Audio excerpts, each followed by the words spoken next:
Lecture number 3।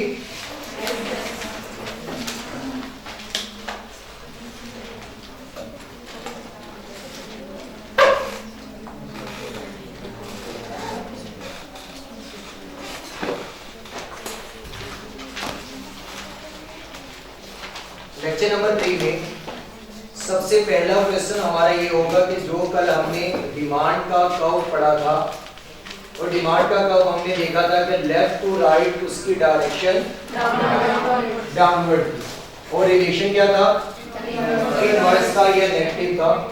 तो हमारा पहला क्वेश्चन ही ये होगा कि why demand curve slope is negative. Demand curve का जो स्लोप है वो नेगेटिव क्यों है, उसकी रीजंस बताने आपको। Inverse relation negative price why demand curve slope is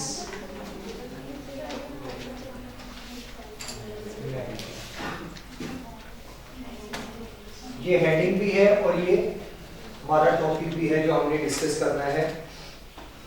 अब एक तो कल हमने रीजन पढ़ी थी कि जो डिमांड का कर्व है उसमें जो स्लोप उसका आया है वो नेगेटिव ही निकलेगा और वो नेगेटिव निकलेगा इस वजह से या इस रीजन से क्योंकि हमने प्राइस और क्वांटिटी डिमांडेड में रिलेशन क्या पढ़ा था, inverse. Due to inverse relationship between price and its quantity demanded. वो प्राइस किसकी थी, प्रोडक्ट की, यानी कि किसी भी प्रोडक्ट की प्राइस और उसकी क्वांटिटी डिमांडेड का अगर रिलेशन इनवर्स आया है तो वो इनवर्स रिलेशन की वजह से जो इसका कर्व था वो डाउनवर्ड स्लोप में था। ये एक तो रीजन हमने कल ही डिस्कस की थी। इसके अलावा रीजंस आती हैं और तीन रीजन है इसके अलावा जिन्हें वन बाय वन हमने देखना है और ये पेपर में आपको एमसीक्यूज के तौर पर भी पूछी जाएंगी। आपको कह दिया जाएगा कि बताएं जी कि नेगेटिव स्लोप है डाउनवर्ड का उसका डिमांड का या स्लोप जो है वो डाउनवर्ड है, तो बताएं किस रीजन की वजह से डाउनवर्ड स्लोप नहीं होगा। तीन रीजन उसमें से ठीक लिखी होगी, चौथी रीजन गलत होगी और आपको आइडेंटिफाई करके वो रीजन बतानी होगी कि इसकी वजह से इसका जो कर्व है वो डाउनवर्ड नहीं जाएगा। बाकी जो होंगी वो रीजंस जिनकी वजह से डाउनवर्ड जा सकता है। या इसके अलावा तीन गलत देके कहेगा आइडेंटिफाई द रीजन या that reason downward sloping of demand curve, कि जो रीजन बनता है डाउनवर्ड उसके मूव करने का या स्लोप नेगेटिव में जाने का डिमांड कर्व के वो रीजन बता दे तो वो एक ठीक होगी, वो आप वहां से टिक करेंगे।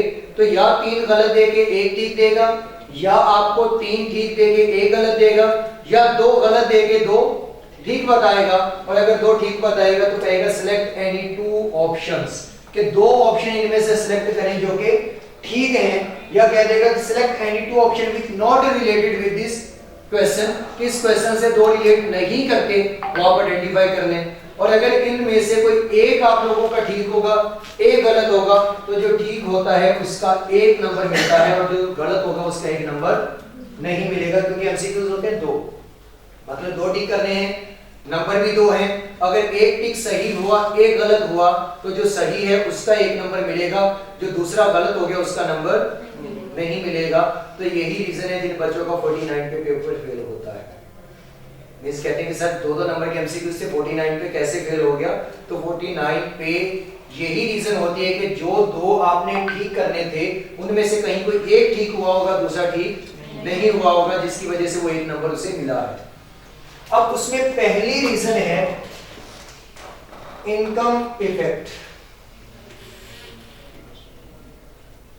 इससे पहले हमने पढ़ा था एवरेज इनकम ऑफ कंज्यूमर, लेकिन ये वर्ड है इनकम इफेक्ट और इनकम इफेक्ट का मतलब होता है परचेजिंग पावर। इनकम इफेक्ट का जो मतलब होता है वो होता है परचेजिंग पावर।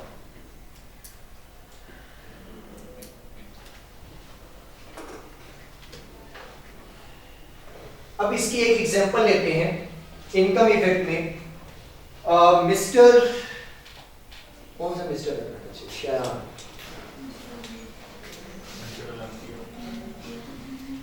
मिस्टर श्याम अब मंथ कौन सा चल रहा है जी? नवंबर और अक्टूबर 24 और 25। अक्टूबर 25 में मिस्टर शयान को घर वालों ने दिए रुपीस 20,000 और ये पैसे देने के बाद इसको एक जो है वो पर्ची भी बना के दे दी कि ये चीजें जो है जो मार्केट से आप खरीद लाए। अब 20,000 रुपए में जो ये पर्ची बना के दी थी इसने वो तमाम चीजें मार्केट से खरीदी और ये घर ले गया और जो जो लिखा था वो 20,000 में ये घर भी लेके चला गया। मींस कि उन्होंने जो बना के पर्ची दी थी वो रेट के अकॉर्डिंग ली थी, तो ये 20,000 में वो जितनी भी चीजें थी जो घर में रिक्वायर्ड थी ये लेके चला गया। अब आया नेक्स्ट मंथ में नवंबर में सेम वही पर्ची जो ये प्रोडक्ट पहले मार्केट से खरीद के लाया था 20,000 रुपए में, अब भी उसे 20,000 रुपए दिया और 20,000 में इसने वही चीजें जो है वो उठाई और शॉपर में डालना शुरू कर दी। जब बिल बनाया तो उसने कहा कि भाई कुछ चीजें अब आपको निकाल के रखनी पड़ेंगी क्योंकि 20,000 में इतनी चीजें नहीं आएंगी। ये कहेगा कि लास्ट टाइम भी इसी स्टोर से मैंने 20,000 में ये सारी चीजें खरीदी थी, अब भी 20,000 में ये सारी चीजें मैं खरीदना चाहता हूं, बट वो कहते हैं कि ये अब 20,000 की नहीं आएगी।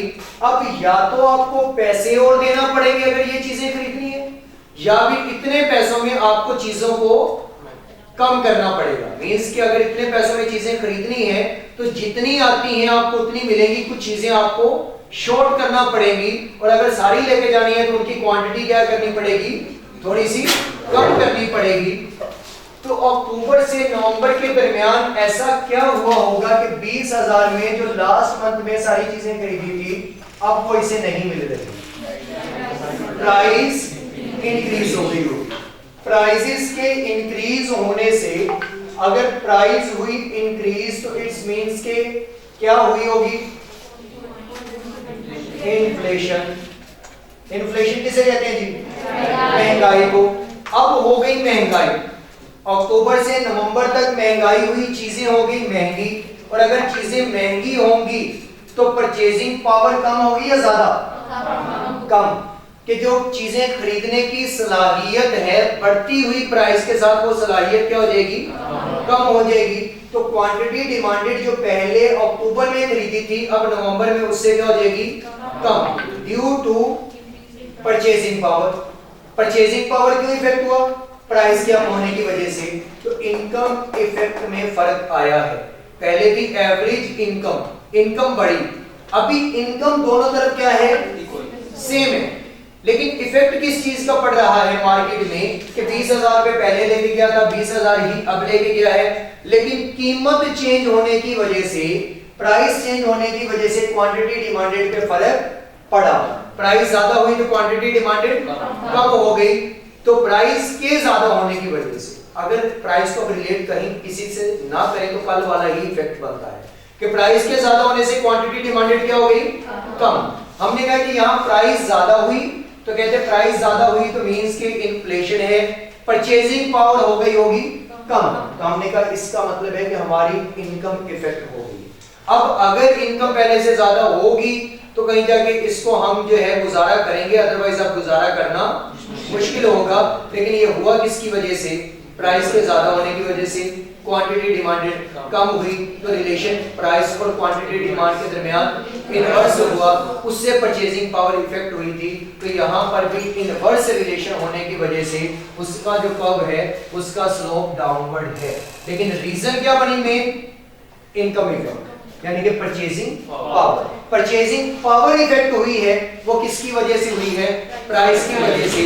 तो हमने कहा अच्छा प्राइस की वजह से परचेजिंग पावर इफेक्ट हुई तो इट्स मींस कि क्वांटिटी डिमांडेड इफेक्ट हुई है वो पहले से कम, तो रिलेशन दोनों का अब क्या हो गया, इनवर्स। तो हम इनकम इफेक्ट से एट द एंड ले वहीं पर आए हैं प्राइस और क्वांटिटी में कि अगर रिलेशन इनवर्स होगा तो इट्स मींस के स्लोप इसका क्या होगा, डाउनवर्ड होगा। तो पहली रीजन है इनकम इफेक्ट। दूसरी रीजन होगी सब्स्टिट्यूट इफेक्ट।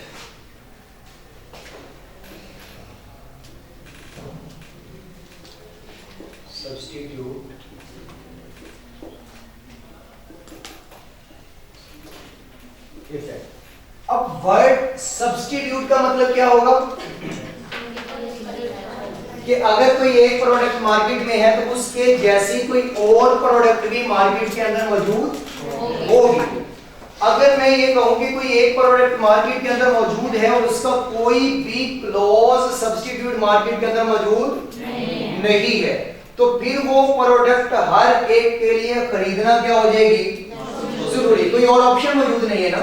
अगर उसकी कीमत ज्यादा भी होगी तो उसके बावजूद उसकी डिमांड में कमी नहीं होगी, और अगर आएगी भी तो बहुत माइनर सी कमी आएगी।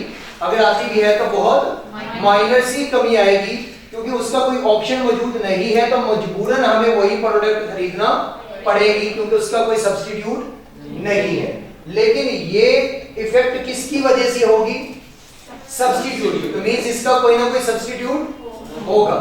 अच्छा, कौन सी ऐसी प्रोडक्ट है जो हम अक्सर यूज भी करते हैं और उसका कोई सब्स्टिट्यूट नहीं है? मेरी नजर में तो कोई नहीं बन रहा होगा, लेकिन हमारी नजर में शायद वो कोई ना हो।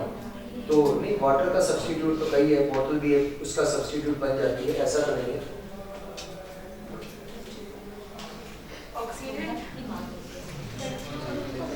ऑक्सीजन सिलेंडर के तौर पर भी मिल सकती है, सेम वैसी सब्स्टिट्यूट जो उसके जैसे सेटिस्फेक्शन लेवल पे हो। सीएनजी, आयोक्टेन, आयोक्टेन है ना,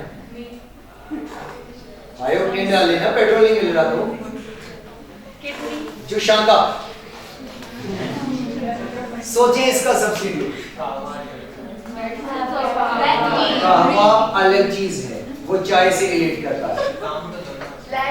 ना ना ना ना, जो शांता कावे, कभी आप जाएं किसी भी कोयटा उस पे कैफे पे जाके कहें कि जो मुझे जो है ना वो कावा दे दो, जी शांता घोल के दे दे, एक्सेप्ट कर लेंगे। वैसे तो बीमारी के लिए कई अद्वियात हैं, नजले के लिए, जुकाम के लिए मेडिसिन भी आप उसे कह सकते हैं, लेकिन अगर जो शांता नहीं मिल रहा तो चाय में क्या मिक्स करके पिएंगे? कंपनी चेंज करके देख लो भाई, कंपनी चेंज होगी तो सब्स्टिट्यूट ही बनेगा ना कोई। तो कौन है वो जो शांता का सब्स्टिट्यूट? अगर आप करशी में भी देखेंगे तो करशी का ही जो शांता है, लेकिन करशी के अलावा हमदर्द के इनका देखेंगे तो उन्होंने भी तो वैसी प्रोडक्ट नहीं बनाई। हाँ, जो शांते में अगर आप फ्लेवर्स देखेंगे तो वो कई तरह के, चॉकलेट फ्लेवर भी है, इलायची फ्लेवर भी है, नॉर्मल भी है। मेरी नजर में कोई नहीं है, अगर कोई निकल आए तो वो अलग चीज, लेकिन नॉर्मल वो है तो जो शानदार भाई कोक सब्स्टिट्यूट पेप्सी, टेस्ट भी चेंज, टेस्ट भी चेंज है, तो सेम टेस्ट है। नेक्स्ट कोला टेस्ट चेंज है। अब अगर आप कहते जो शानदार दे तो वो कहते जो शानदार तो नहीं है, आप कहेंगे हमदर्द का जो शानदार दे, कहते नहीं है, करशी का जो शानदार दे। तो समझ आई कि जो शानदार का सब्स्टिट्यूट नहीं। पैनाडोल का तो है ना, है ना, क्या आप कहेंगे पैनाडोल का? हाँ सर बिल्कुल है, पैनाडोल एक्स्ट्रा है। तो है तो वो भी पैनाडोल, लेकिन उसमें कोलेस्ट्रॉल ले रहे, तो उसका सब्स्टिट्यूट आपको मिल जाए। मेरी नजर में यही था, बाकी शायद हो, शायद हो। नमक उसे नजर कम नहीं कोई,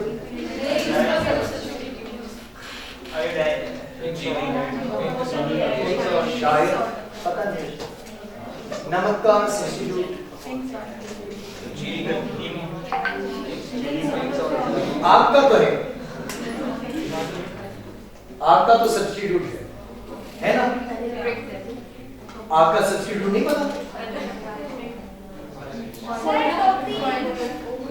आपका सब्स्टिट्यूट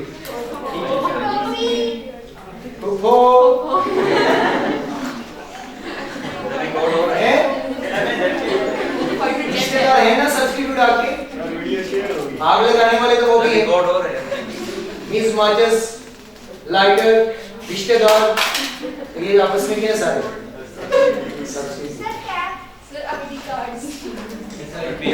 आईडी कार्ड में क्या?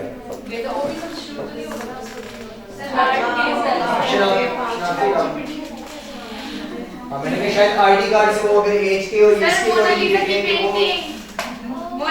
पेंटिंग उसका तो कोई सब्स्टिट्यूट किसका? मोनालिसा की पेंटिंग। एक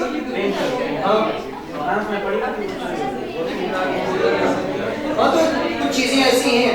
अब पेंटिंग है तो पेंटिंग जैसी पेंटिंग जरूर है, लेकिन वो प्रोडक्ट जो जा चुकी है वो नहीं होगी। हर एक वैसे तो अपने आप में यूनिक है, पर्सन है, इसका कोई सब्स्टिट्यूट नहीं। कोई भी यहाँ बैठे है, आपका कोई सब्स्टिट्यूट है नहीं, क्योंकि आपकी अलग शनाख्त है। आपका फिंगरप्रिंट जस्ट आपका है, उससे मैच किसी का नहीं है। तो मींस आप एक यूनिक प्रोडक्ट हैं, आपका कोई सब्स्टिट्यूट हाँ बहुत गहराई में चले गए बस वापस। अब सब्स्टिट्यूट है तो मैं कहता हूं कि कोई एक प्रोडक्ट है, उसका सब्स्टिट्यूट मार्केट के अंदर मौजूद है। अगर मार्केट के अंदर मौजूद है तो उसकी वजह से इफेक्ट भी होगा, उसे ये भी खतरा होगा